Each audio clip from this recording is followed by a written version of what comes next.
right. Well, I think we can go ahead and get started with today's conversation. Happy Thursday, everyone. And thank you for joining today's conversation on the state of the energy transition in the United States. My name is Brendan O'Donnell, Program Director for Climate and Environmental Policy at the Heinrich-Böll Foundation here in Washington, D.C. Today's event is part of the U.S. Briefings series organized by the Berlin office of the Heinrich-Böll Foundation. Thank you to Dietra Myers and Sabina Hemmerling for their initiative and support. Earlier editions on the shifting transatlantic security relationship and the rise of tech authoritarianism have been led by my colleagues, Teresa Ader and Drew Mitnick. Recordings of those talks are available on the Foundation's YouTube channel. Our goal through this series is to help partners and colleagues in Europe better understand the complex, volatile political situation in the US and hopefully identify new pathways to continue to strengthen the transatlantic relationship around progressive, values-based policies. And in terms of climate policy or climate action, no policy has been more central to transatlantic cooperation in the last few years than the energy transition. Yet both in the United States and Germany, the energy transition as we know it is being undermined by those responsible for its implementation. The current Minister for Economics and Energy in Germany is sowing doubt about the resilience of renewables-based energy systems, and in the US, the scientific foundation for government action is being erased. But despite these headwinds, progress can still be made, both politically and practically. The question is how and where. I've asked two people to join us today to answer that question and perhaps a few more. Molly Keenan is a public affairs professional with nearly 20 years of experience in politics, policy, and management, focused on climate advocacy and the clean energy transition in Washington state. She serves as chair of Evergreen Action, a national climate advocacy organization, and leads MK Strategies, her consulting firm supporting clean energy and climate solutions through state government affairs. Previously, Molly managed the successful re-election campaign of Governor Jay Inslee, one of the nation's foremost climate leaders, and held senior roles on his presidential and gubernatorial campaigns. She's also served as district director for Congresswoman Susan DelBene and worked for U.S. Senators Max Baucus, Patty Murray, and John Tester, building deep expertise at the intersection of politics, policy, and advocacy. In addition to Molly, we have Taryn Finnessy, the managing director of the U.S. Climate Alliance, where she works to advance the climate priorities of the Alliance's governors, oversees the Secretariat's efforts to create comprehensive policy solutions and build state capacity, and helps set coalition-wide strategy. She previously led the Alliance's efforts to reduce emissions of short-lived climate pollutants and increase equity in the transition to a clean energy economy.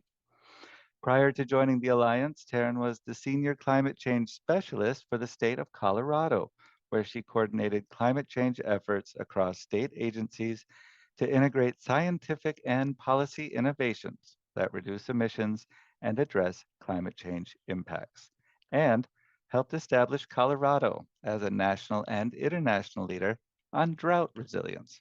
Molly and Taryn, welcome and thank you so much for being here today. Well, we plan to talk for about 45 minutes before opening up the conversation to audience questions. We welcome those in attendance to type your questions into the Q&A option found at the bottom of your screen at any time. You can do so in German or English, and we will get to as many as we can.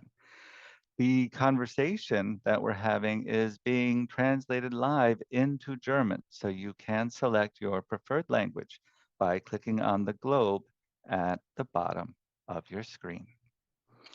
All right, and with all of that out of the way and a brief introduction of our guests, it's it's my pleasure to get the conversation started. And Taryn, I thought perhaps we would start with you. Um, can you introduce us and our audience to the U.S. Climate Alliance, where you're the managing director? Can you share a little bit about what motivated the Alliance to come together? Who are its members and what is its mission? Sure. Thank you, Brendan, for that introduction and for having me. For those of you who are not familiar with the U.S. Climate Alliance, we are a bipartisan coalition of 24 governors committed to protecting America's climate progress and advancing next generation solutions. We were started 8 years ago when the first Trump administration initially pulled the U.S. out of the Paris Agreement, and we have grown into a driving force behind subnational climate action here in the United States. So when we're talking about the relationship between the federal policy and state policy, when we're trying to get an idea of what that landscape of U.S. energy policy looks like, how are these two levers related? How does federal policy interact with state policy? What does that relationship look like? Sure. Well, the US is unique in a whole host of ways, but in particular with our system of governance. I think it's unique that we have a number of different mechanisms that provide a tremendous amount of authority to our states. The first is a broad system of cooperative federalism. And so this is a system where the federal government and the state governments share powers and collaborate to address common problems. And so this can take the form of the federal government providing grants to states for specific purposes, and then the states implement those grants in a way that works best for their individual region. That also provides some delegated authority that helps direct those state actions. And so in some instances, states may have a program or a framework or a rule from the federal government that is designed at a high level, but then the actual implementation of that can happen at the state level, and there's resources that flow down to enable states to implement that on the ground. So that's one mechanism that is really helpful. Specific to the energy sector, what that means is the federal government will regulate things like interstate transmission for electricity and natural gas or wholesale electricity, but that states traditionally have more jurisdiction over things like retail electricity sales or permitting of new generation facilities or decisions about utility investment. And that authority enables states to promote renewable energy and storage through things like renewable portfolio standards. And so that system really helps provide states authority. In addition to that, states have express authority through the Constitution. Amendment 10 of the Constitution actually says that any powers not delegated specifically to the federal government through the Constitution are reserved for states. And so that provides a tremendous amount of authority to the states to implement where the Constitution hasn't expressly given it to the federal government. So really what this means is U.S. states and territories continue to have broad authority under both the U.S. Constitution and our broader system of governance to advance climate solutions that we need. And this is such a foundational component of the climate realm that it was actually highlighted as part of the U.S. Nationally determined contribution that was submitted last December, and has enabled our coalition of governors to pursue policies that continue to push for clean energy deployment and decarbonize the grid 24 of our members, and we only have 24 members, have enacted renewable clean energy standards, and 19 have established 100% clean energy goals. And even just recently, I know a lot of folks are saying, well, that happened in the past. What about the last 8 months? Things are different. Mm-hmm. But in the last 8 months alone, states have taken new actions to strengthen emissions on caps on the power sector, to accelerate deployment on large scale clean energy projects, and to modernize transmission uh, and the grid through advanced technologies and address issues like permitting and siting. So these continue to move forward despite the challenges that we're seeing in collaborating with this administration. And just to follow up quickly on that, when you're talking about the relationship between the state and federal level on policy, and you're talking about some of these great ways that states can continue to make progress despite the difficulty in the relationship, how have you seen specifically the that relationship shift over the last 8 months? What does that relationship, how is it being dismantled, or how is it being otherwise practiced with the new Trump administration? So this administration has been attacking science and climate policy since day one when President Trump again yanked us out of the Paris Agreement. And the administration has since initiated a whole host of actions that slow, roll back, or even terminate many of the policies and actions that were foundational to America's clean energy transition and have really worked to undercut both the economic and health benefits that transition has been delivering on. That includes legislative rollbacks to clean energy and clean vehicle tax credits that were part of the Inflation Reduction Act. There was an anti-climate mega bill. And one of the challenges with that is we're facing a bit of an affordability crisis here in the United States, and that bill will spike household electricity prices. It will cut thousands and thousands of jobs and investment. And also, it will hurt America's energy security and increase pollution. In Mhm. addition to that, there's been regulatory rollbacks to things like greenhouse gas pollution standards, rollbacks to fossil fuel fired power plants, and their motor vehicles, oil and gas, really the list goes on and on.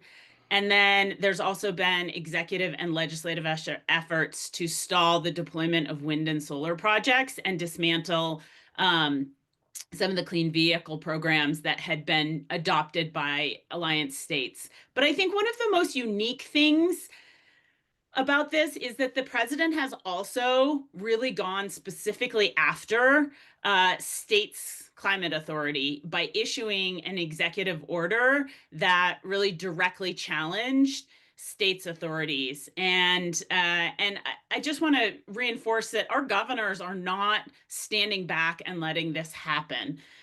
They have been loud, they have been vocal, they have been active, both advocating for states' rights, but also taking legal action to push back on this. And their message has been really, really clear that we are a nation of states and laws and that we're not going to be deterred. And so we continue to fight those federal rollbacks that really threaten the critical state environmental programs and investments and authorities, and frankly, the general rule of law.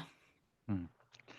Molly, turning to you, going from this look at the relationship sort of general between the federal government and the states in trying to navigate energy policies, Washington State has been a leader on climate and clean energy for a long time, weathering several different administrations and national priorities and initiatives. Where does the core of Washington State sort of climate ambition lie? And how is it that Washington is navigating our current situation with President Trump's new attacks on clean energy? Thank you. And thank you for having me here today to participate in this conversation. I think Washington really became a leader in the climate and setting an example for other states and having very progressive, bold policies. When Jay Inslee was elected in 2012, he's always been a strong climate advocate going back to his years in Congress. But don't want to solely put all of that on him. There's a tremendous amount of strong environmentalists in the state, including some major legislative champions who, in work with the governor, started to really advance some of these policies. And especially, I want to note that we have seen, and as Taryn just talked about it, we've seen federal policy, climate policy be decimated. But there also was a stretch where Washington or the federal government really wasn't taking a lot of initiative, leading up until 2015 when we joined the climate or the Paris Accord. We were kind of behind the ball. And so states at that point were still also in the leading, kind of setting the example and defining a lot of that policy that then eventually got adopted into federal policy. So while we are responding to this huge backslide in policy from the and essentially rollbacks from federal, we've also kind of been in this position before, and so I think that's kind of set Washington up to be resilient in continuing on with the policy. That's all that to say is that we are still feeling this effect. Taryn just named all the ways in which some of the very, very aggressive radical changes the president and Congress has put into place is impacting us regulatorily, but we are still kind of in I would say maybe a better position than others given our early start. It's some specifics, I think that kind of the three areas in which we are really continuing to define and make sure that we are maintaining our climate progress are through legislatively. So our legislature, again, has set up a lot of these policies early on, including one tremendous policy which set up our Climate Commitment Act. It's our cap and invest and establish our our carbon market in Washington State, which gave us a tremendous amount of funds and revenue, which now are being reinvested back into climate resiliency, climate mitigation, and clean energy development. So that has given us, I guess, bit of a different position in Washington State to be able to continue on with some programs because we have that revenue and that source of funding to be able to continue. Now, we still have seen a lot of the cuts when the IRA was repealed, and we're still impacting that because a lot of these complemented each other or were subsidizing each other. But we're still in a pretty good position there. The other thing that Washington is doing is we are administratively, it's a bit of a race against the clock. Some of these federal policies and the rollbacks actually aren't going into effect for a while. So there's a deadline. So we are quickly trying to set up and remove barriers to establish programs, maybe energy assistance and household energy assistance. And, the EV tax credits don't get fully repealed until next year. So we are trying to support and encourage adoption as much as possible in that short amount of time, and trying to work through permitting and other pieces there. And then lastly, and Taryn also mentioned this, is that the governors and our what we call our attorney generals here, which is our essentially legal branch in the states, are not taking a back seat and are pushing back pretty strongly. And so we have seen in some cases some successful legal action in fighting against the mandates that have been put in place. So we have a program called the National Electric Vehicle Infrastructure Program, or NEVI program, which essentially sets up charging stations in major corridors. Washington State took the lead in suing the federal government when that funding was pulled back and actually won. So we are continuing to be able to fund programs like that. So there are several steps and several kind of approaches in which we're still able to maintain progress, specifically in Washington State. And I don't want to just say that we are the only state. This is also being done in California and several other, including many of the 24 governors that are a part of the alliance. I'm curious because I've been reading, there's been announcements that the EPA wants to quit its monitoring and emissions measurements from power plants in particular, but also other industrial sites across the country. And when you're talking about the carbon market, I'm assuming that sets a cap on emissions, basically, and then companies have to buy credits and then trade those credits, and then they eventually lead us to a net zero emissions economy. That's the idea behind these. And of course, Europeans are very familiar with the ETS, and so this should be well understood. But what's also true in Germany and in Europe is that there's a very strong regime for measurement and for maintaining and monitoring. How does Washington plan, or how is Washington thinking on that really like nitty gritty level of being able to continue to have a successful carbon market without those sorts of regulatory structures in place, to standardize it, to sort of create some sort of a baseline? That's an excellent question. I think one that we are still kind of wrestling with, with the fear of all of those metrics being pulled back and not having that data to be able to maintain. I think that there is, we all have our independent, our individual, we have a Department of Ecology, kind of similar to the EPA in Washington State. Are we able to maintain and monitor and do some testing and define the metrics there? There's also, this is a very, very loosely big conversations about putting forward some legislation or legal challenges that would require either not allow that federal or the EPA to essentially repeal those pieces, whether or not we can team up with other states like Oregon, Washington, California to essentially set that forward, that standard, or is there legal action that we can take again to maybe hold it at bay? So I think that is a kind of an evolving problem, and I don't mean Taryn's probably a little bit more in the nitty gritty on some of the states' conversations on how we push back against that, but those are kind of some of the pieces that are ideas that I've heard floated out there. Okay. Yeah, this is something with the sort of destruction of the scientific foundation of government action on climate and energy.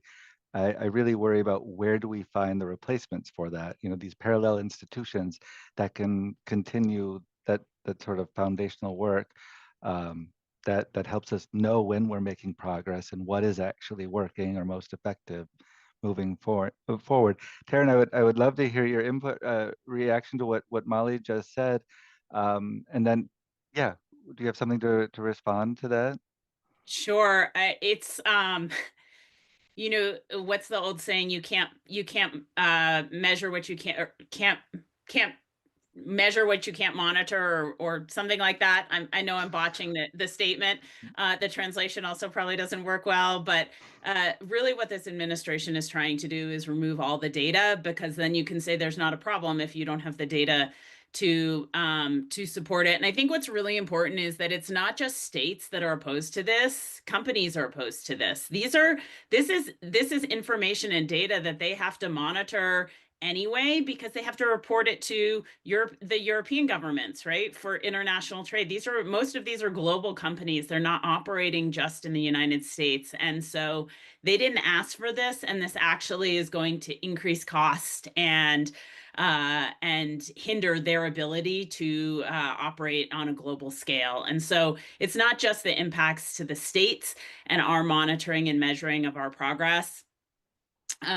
There's also impacts to the private sector. So I think that's a really important distinction to note. We are looking at how to backstop this.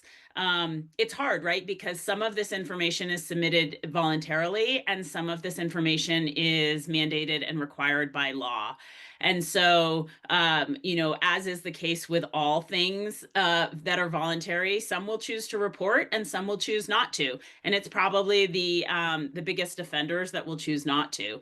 And so our states are looking at, what rules and laws can they build on? Many already have rules in place that require reporting, and so they'll have to build new systems and new platforms for that reporting to move forward. Other states are looking at expanding programs like that. But the problem with having it at a 24 state level is that it creates a patchwork of rules and regulations, and that is much more onerous and time intensive and cost intensive for companies to comply with than having a single umbrella that we can all report to and pull from. So it's a much less efficient mechanism that really does have a lot of ripple down effects to the private sector and how these companies how these companies operate, but also impacts the quality and the reliability of the data and information that we get. So we're thinking through it. It's not an inexpensive endeavor. We got our first cost estimates for trying to backstop some of these programs yesterday, and they're eye-opening. But we're trying to think through how we can come up with a substantially similar system for our members to try to backstop some of these reporting programs and ensure that the data and information remains. And you mentioned, trying to think about how to restructure, recreate these systems, or think differently about these systems, which leads into my next question, and something that's been on my mind quite a bit because of the conversations that are happening in Germany right now, in the EU, about sort of a retooling or reconsideration of some of what we thought were the fundamentals of the energy transition. So in term, one of the things that they've started doing is reconsidering whether nuclear should be considered, a green energy source, which causes a lot of consternation and debate, um, but might be a sign of a shift in the overall conversation. And so I wanted to ask both of you, Taryn, maybe you can start here. How are you and your alliance members thinking of the energy transition now? Has it shifted from 2015 when we were in the midst of Paris and the Clean Power Plan? What do you think are the basic pieces of a renewable energy system today? Sure. Molly said it earlier that states and territories have long led the way towards cleaner sources of energy, dating back, into the late 90s and early 2000s. States have always been a kind of incubator of innovation to policies that have been scaled up at the federal level, and that continues. But a lot has changed in the last 10 to 15 years. Some of it is good. The cost of renewable energy has come way down. Utility scale renewable development, which was very nascent, 10 or 15 years ago, is happening at a significant place. But we're also 10 years closer to when we need to reach net zero. And that reality means that we need to leverage technology in a different way and do things differently. And so we're seeing things that weren't necessarily part of the conversation 10 or 15 years ago that now do have a place at the table. So you mentioned nuclear. That is certainly one of them. We're seeing states broaden the definition of what they see as clean energy. Colorado enacted legislation earlier this year that adds nuclear energy as an eligible clean energy resource for their clean energy targets. New York directed their power authority to develop and construct a zero emission advanced nuclear power plant. So kind of going one step further. And even in the Midwest, Governor Tony Evers signed a pair of bipartisan bills to strengthen nuclear power there in Wisconsin, and added a study to cite suitable locations for new nuclear development. We're also seeing states start to tackle things like carbon capture and storage, and think through the role that carbon capture and storage and carbon removal has, which was something that folks were trying to avoid having to do 10 or 15 years ago, and now are really seen as part of the solution and a necessary step, given where our emissions are currently. So Molly, I want to ask if you have anything to add to that in terms of how you're defining and how maybe at the state level or in Washington state in particular, the energy transition is now being envisioned. But then also, what are some of the then new practical policy approaches that states are taking to sort of shift toward that new vision of what an energy transition will look like? Yeah. To piggyback off of Taryn, and maybe in a slightly more optimistic I shouldn't say hers wasn't pessimistic, but some positive aspects of this is in 2015, I think we were still all trying to figure out how to launch, this huge clean energy transition, and here in the U.S. and really try to, how do we ignite that engine of progress. And I would say that, that train is moving, and President Trump, while he is trying his best to kill it, he's just going to simply slow it down. So it will really determine whether the United States is a winner or loser in this clean energy transition. But as Taryn mentioned, is that the renewable energies are so much more cost effective. It is cheaper, and the economics is really kind of behind this transition. And we're just going to, that momentum is going to continue just from pure market based capitalism and, cost of goods, cost of electricity, cost of renewables. So I think that, while we are, and in addition to that, I think we are also seeing not just we have cheaper, but, in the United States, fossil fuels, I think went up 40% last year, if I have that number right. And so we are seeing an increased cost in fossil fuels. So I think that, just simply for the economics of, the cost of energy, people are going to continue to do that, and let alone the opportunities for job development and pieces like that. Washington State specifically, I think that we have had a tremendous investment in clean energy development. Again, Jay Inslee making this a friendly market for that, for people to come in and actually build up these startup companies, whether that be sustainable aviation or SaaS, or whether that be battery storage. So there's, I think, a lot of economic opportunity that we are embracing. Additionally, and again, as Taryn mentioned, is that we are looking at carbon capture and how can we do that. And a lot of that is being driven by the private sector, and seeing, opportunities. And I'll chat a little bit about this later, but Washington State is really ripe for injecting CO2 into the ground via hydrogen to turn it into solid rock, just based on our geological structure. And so I think that you're seeing interest in investing in that as a carbon captured solution. So I think that there's, a lot of ways since 2015 that we have just made leaps and bounds, and will continue to do so just because there's interest in that. I think that we sort of mentioned it or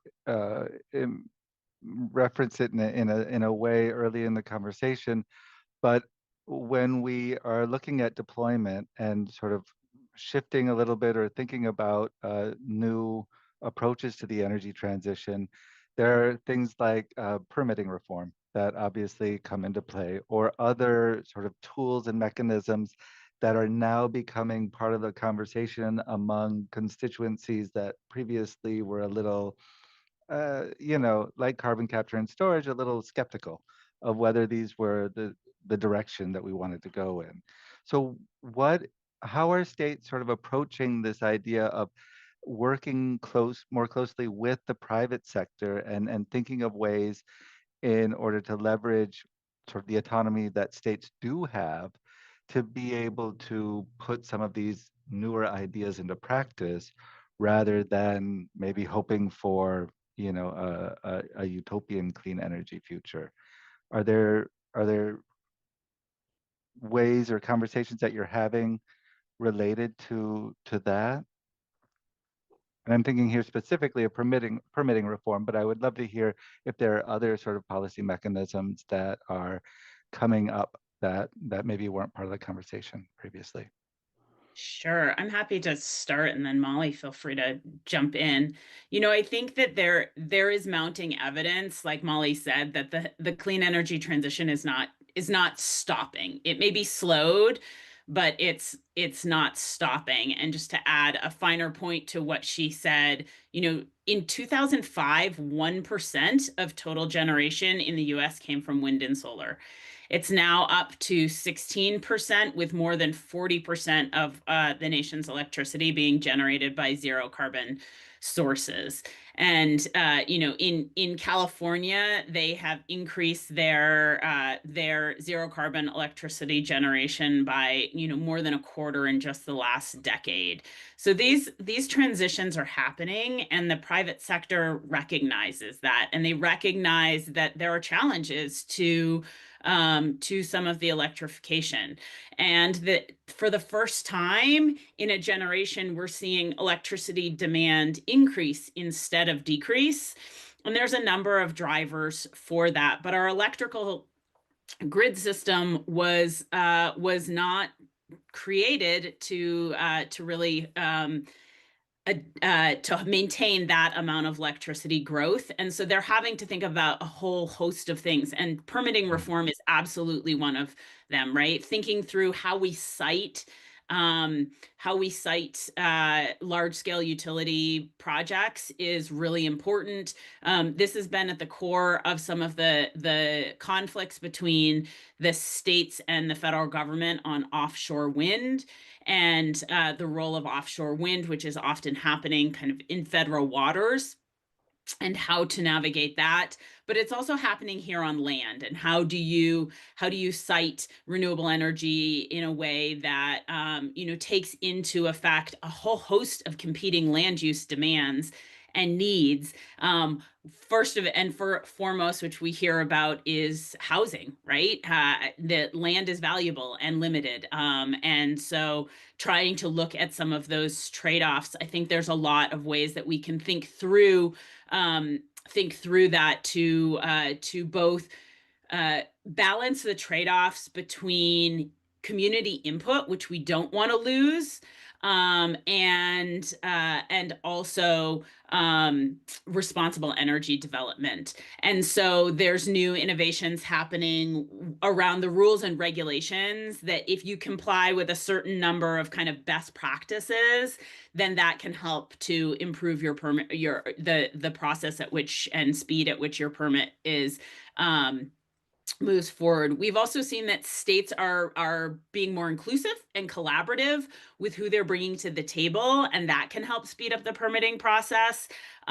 We're seeing more collaboration between states and utilities.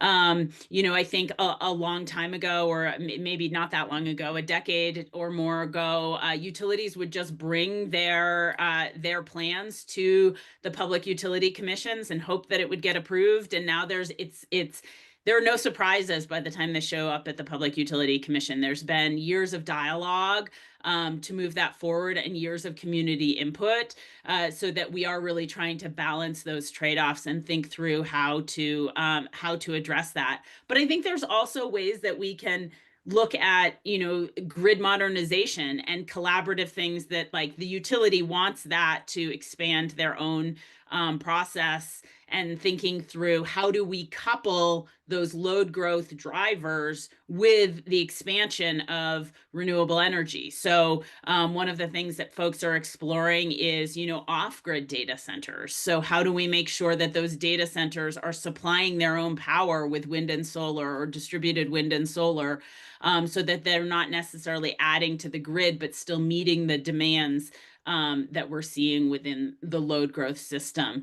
And there's a whole host of states that have started to try to tackle these and think through some of these challenges, and specifically the data centers, which I'm sure we'll get into in a little bit. That I really appreciate that. I hadn't heard this before. The idea of these states working in a more inclusive from the outset process of bringing people in to talk about these ideas and the way forward. That's really a shift, I think, or at least something that the states have separate from the federal government. A way that state policy, the process of creating it, can look very different. When we get into these questions, Molly, about, and I want to get back to data centers, because I know that's sort of a hot topic, and that's something that's really quite relevant. But the other thing I want to bring up is the fact that when we start talking about, stakeholders and the private sector and some of these other interests as part of an economic motivation, perhaps for the clean energy economy and the energy transition, what does that or how does that affect or shift or make us rethink the concept of a just transition? Where is that language in our current discourse around pushing forward state level energy transition policies? Yeah, great question. So, I think that we advance clean energy and climate mitigating for the purpose of reducing carbon emissions, but if we are only looking at a small piece of the picture, if we're only thinking about it in terms of carbon reduction, really, truly, if we're looking at the bigger picture, we're talking about job creation, we're talking about reduction of household energy burdens, we're talking about improvement in public health outcomes, and also the degree in which overburdened communities are receiving benefits from these programs. And I think that, again, in Washington State, and talking about, again, our Climate Commitment Act, which was the development of our carbon market and capping and investing how much emissions in Washington State. Through that program and the revenue is generated, it has been centered very clearly on overburdened or disproportionately impacted communities that have, need that environmental justice. And 35% in statute, 35% of the revenue needs to be reinvested back into those communities, specifically, whether that is through energy assistance or household energy support, like in far as transitioning any of those. So in addition to that, then 10% needs to be focused on our indigenous communities, our tribal communities, and engaging them in that. So socially, I think and when really looking at the energy transition, we have put environmental justice at the forefront. Federally, also Justice 40 is a big piece to that. But in Washington State, we've been able to actually take those funds and reinvest them into the communities, and have seen, results in that. And last year, that Climate Commitment Act came under threat in Washington State and many other states. There's the ability for citizens to challenge a specific law or policy or program. And last year, what happened in Washington State, it was brought to the ballot, and then where citizens as a whole get the opportunity to vote up or down on continuing with that program. The Climate Commitment Act was challenged and resoundingly won. 62% of Washington State voted to continue to support that. And I think that is, there's a lot of those other tangible benefits, the economic impacts, those funds go to transportation and that is realized by others. But I think also the intentionality around making sure that we are supporting those, historically overburdened communities also probably supported that, the support of the law.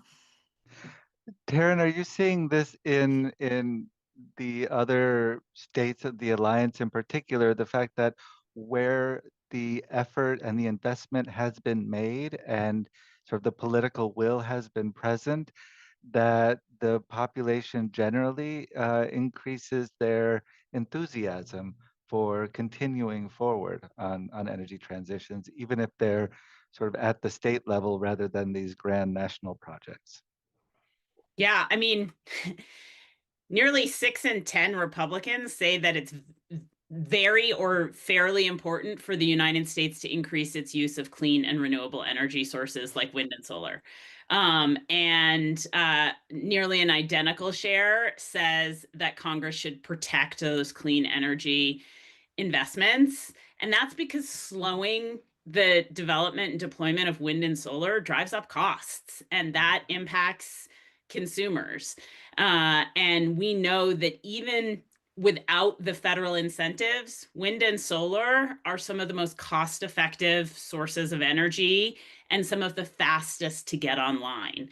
And so that is, they're just hugely important sources to our communities. But it's both a long-term and a short-term game, right? Because long-term is the development of these more affordable energy sources, but that's not necessarily what people are going to see in their wallets, or be able to feel with the trade-offs when they're paying their monthly bills. And so our governors are also taking efforts to address some of the short-term concerns around energy and some of the challenges there. So for instance, Delaware enacted a really sweeping package of laws this year that was specifically meant to address rising energy costs and strengthen those consumer protections. And it provided the Delaware Energy Fund that was direct utility assistance to low and moderate income households. And also provided more grants and more scrutiny to the Public Service Commission for approving utility height rakes. A similar program, the Energy Affordability Agenda, was launched in Massachusetts, and that provides $220 million in immediate relief to customers through one-time credits. And also was coupled with another act that really looks to eliminate and reduce charges on bills and take steps to create more accountability with utilities. And this is looking at saving $16 billion over the next decade between those two programs here in Massachusetts. So really, to Molly's point, this isn't about renewable energy just for the sake of carbon emissions reductions.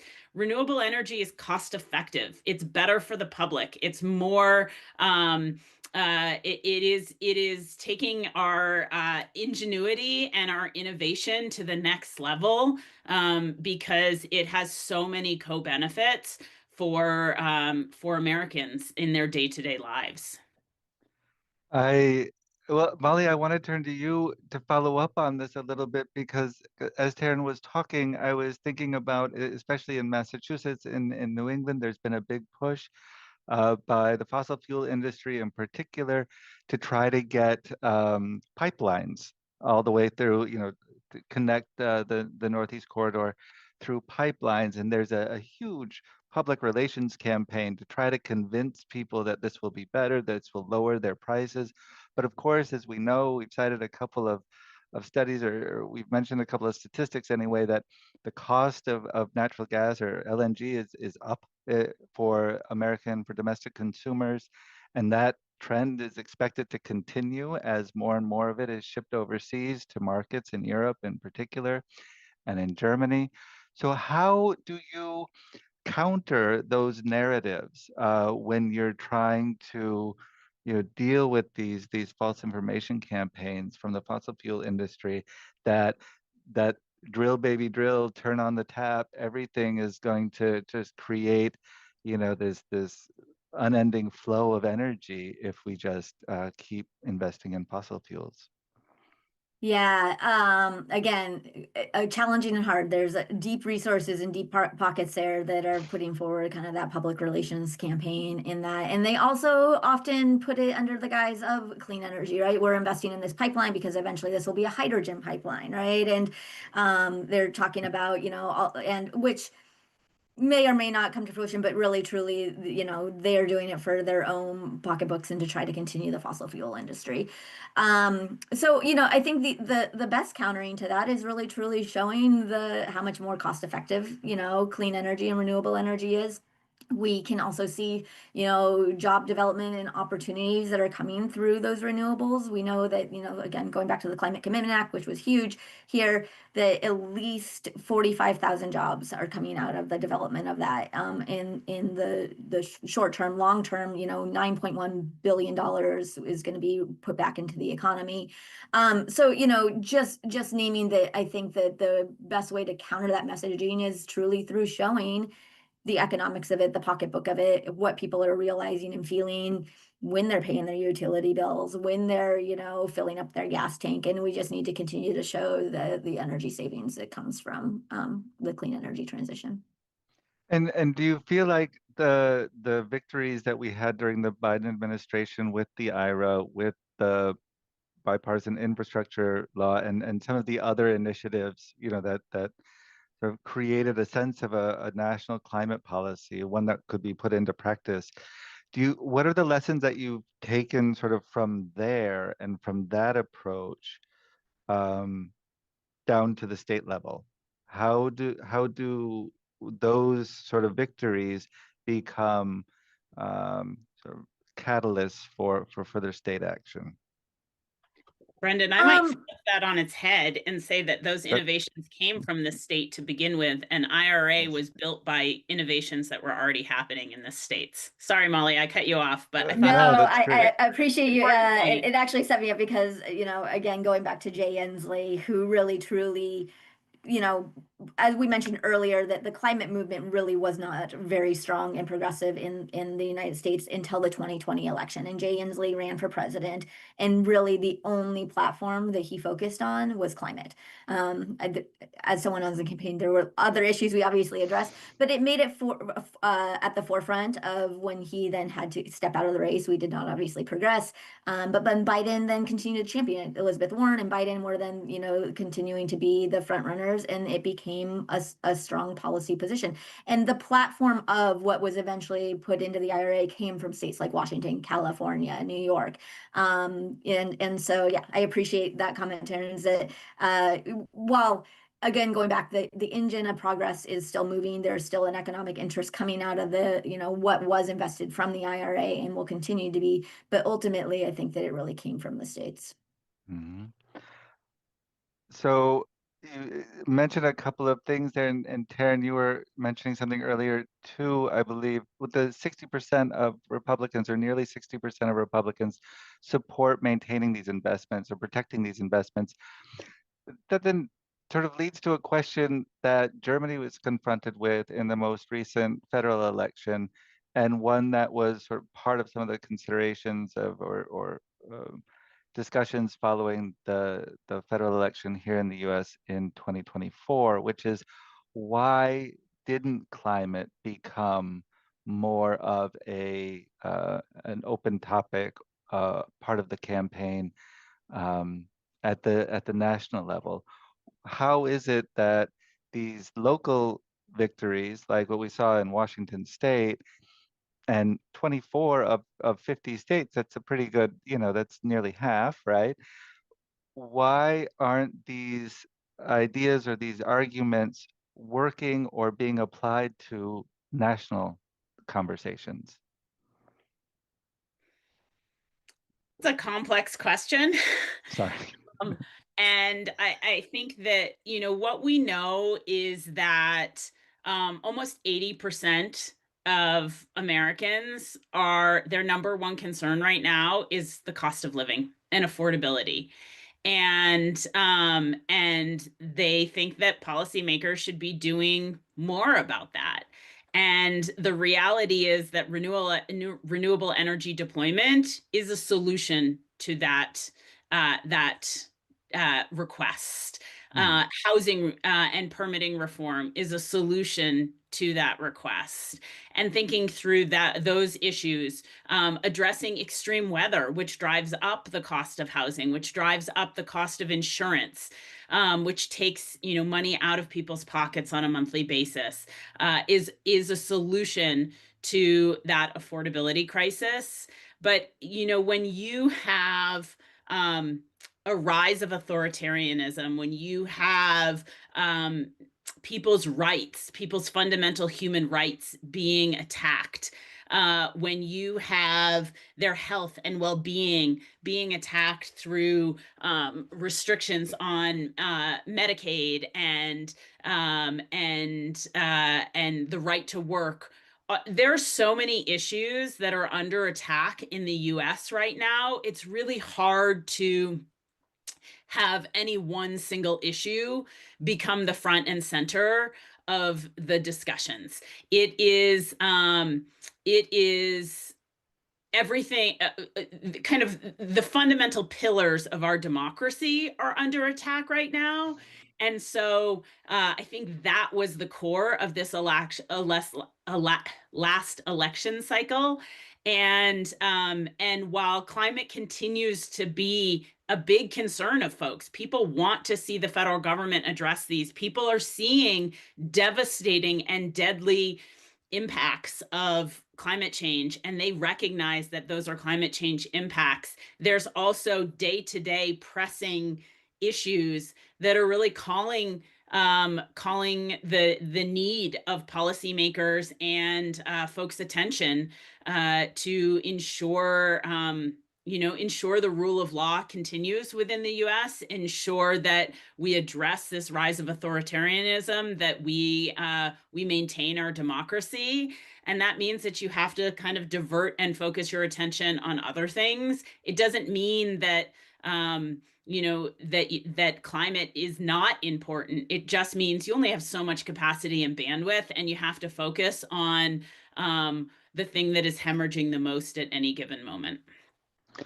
Thank you for that. And I think that kind of context is so helpful, especially for a European audience, to understand just the crisis that we're faced with right now. And as you mentioned, climate is part of the solution to so many of the concerns people are facing right now in their lives.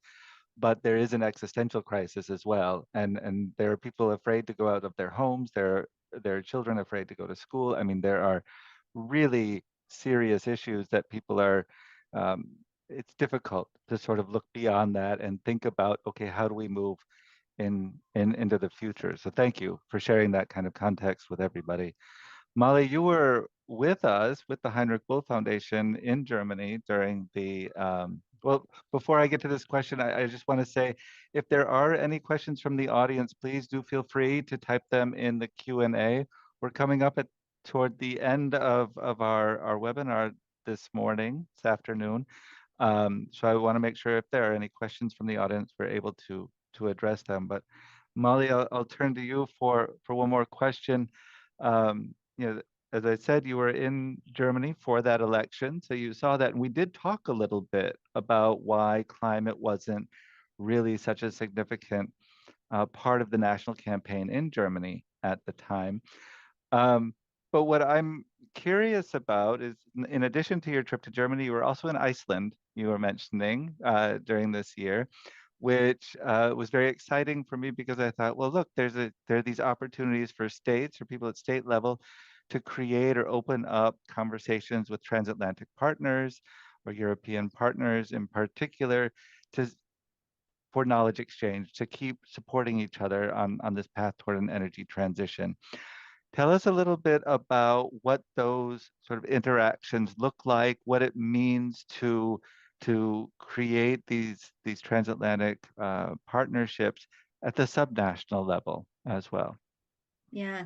Well, first of all, thank you for the amazing opportunity it was to go to Germany earlier this year, and especially not just in conversations around how do we respond to, climate and climate policy on a transatlantic level, but also the parallels of the rise of the right that was going on in Germany at that time, and as well as in the U.S. And so I think that there's a lot of common issues that we are facing between Germany and the U.S., both in our challenges of how do we address, and continue to move forward with these, bold climate policies and to meet our goals, and then also with dealing with all of these, counter pressures that we're feeling. And so that trip was in Langley, and then I went also with an organization called Clean and Prosperous, and there's a national organization, but there's also a Washington State subnational organization. And really, we went to Brussels and discussed a lot of the progressive and advanced EU policies that have been put in place. Talked a lot about the ETS, and discussed where the parallels are between Washington State and essentially Europe, and then went on to Iceland to look at some programmatic pieces there, including the carbon capture and storage. And I mentioned earlier, I think that, I'm going to take this in two pieces. One is, I think that we are still exploring politically and policy-wise how subnationals can engage with larger international organizations and governments. I think that we are seeing pieces of that and again, I feel like a broken record here, but talking about our Climate Commitment Act, our carbon market, we are starting to do linkage. So we are combining efforts with other states that have carbon markets. So California is one, but then we have recently linked with Quebec. So that is our first international linkage. And I think that there is continued opportunity for these smaller markets, since, the United States obviously doesn't have one. How can we build into that to continue to kind of have a uniform or, market across the transatlantic or elsewhere in the world? So I think that there's policy opportunities there. And then also just continuing as, Europe has been ahead of the United States in the development of these policies, and continue to look towards Europe and Germany in, defining what has been successful, what hasn't been successful, what can be translated into policies here on the subnational level. And then, you know, and again, this goes back to the private sector is I think that there's a lot of international opportunity for similar programs. And so I know we're running up on time, but in Iceland, again, the sequestration, Washington State has a very, very, very similar geological structure to Iceland. And so that's why we were there, is because we were looking at doing the same capture and then sequestration into our deep basalt. We're a volcanic region, similar to Iceland, not as active currently, but previously was. And so we have, I think, opportunities there to also create partnerships and alliances and an opportunity. Well, that's a wonderful place to end on, because that idea of that hope and that opportunity to continue to work together, whether it's at the subnational or the national level, is really an important one. And I'm glad you're leading on that as well. Taryn Finnessy, Molly Keenan, thank you both so much for joining me this morning for us here in the United States. I really appreciate your insight, your expertise, and sharing your own experiences about keeping this energy transition going forward. It does, I was sort of teased a little bit by my colleagues that I was being a bit optimistic in my framing of today's conversation, but I think people can see why. There is a lot of wonderful work going on, and there's some great leaders in the United States making sure that we don't fall back more than we have to as we deal with the current chaos at the federal level. So thank you both very, very much for joining me today and all of us here at the Heinrich-Böll Foundation. I look forward to next opportunities to talk. And I want to invite the audience to stay on for a couple of moments. A couple of questions for a survey question will come up on your screen. Please feel free to answer those, and thank you for joining us. Everybody else, have a wonderful day, and thanks so much for having a conversation with us. The next US briefing will be announced on our full websites in the coming days. Have a great day. Thank you. Thanks. Thank you.